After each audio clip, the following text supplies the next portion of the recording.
Hello everybody, ayan, it's Thursday, day today. Magluluto tayo ngayon ng itong isda.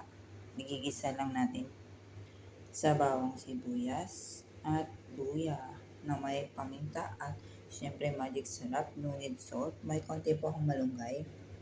Hindi kontento, hindi kompleto ang buhay natin pag walang gulay. Naglagay ako ng, maglalagay tayo ng fried potato. Prinito ko na po yung isda. Igigisa na po natin sila. So, ginisa ko na yung bawang sibuyas-luya sa pinagprituhan natin ng isda at ng patatas. Nagbawas naman ako guys ng oil. Boiling na siya guys. Yan na.